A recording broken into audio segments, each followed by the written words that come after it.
रत्नागिरी जिल्ह्यातील साई रिसॉर्ट प्रकरणामध्ये खेड अतिरिक्त जिल्हा आणि सत्र न्यायालयानं महत्त्वाचा निर्णय दिलाय.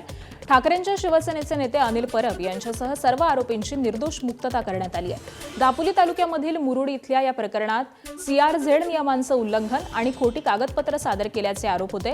मात्र सुनावणी दरम्यान पुरावे अपुरे ठरल्यामुळे आणि जामीन तसंच बांधकाम हे स्वतंत्र घटक असल्याचं निरीक्षण नोंदवत न्यायालयानं सर्वांना दिलासा दिलेला आहे.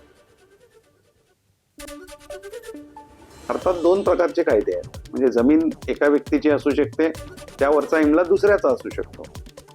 तशी इंग्लंडमध्ये वस्तुस्थिती नाही, तर वेगळा कायदा आहे. जमीन ज्याची त्याचीच बिल्डिंग. तर त्यानुसार कोर्टाने असं धरलं की त्यांनी रिसॉर्ट खरेदी करण्याची किंवा विभागासाठी ते विकावं जमीन मालकाने, असं होऊच शकत नाही. असं करणं म्हणजे गुन्ह्याचं कृत्य आहे, कारण ते त्याच्या मालकीचं नव्हे. आणि मग हा सगळा विचार करून कोर्टाने सगळा अभ्यास करून युक्तिवाद ग्राह्य धरून त्यांची निर्दोष मुक्तता केलेली आहे.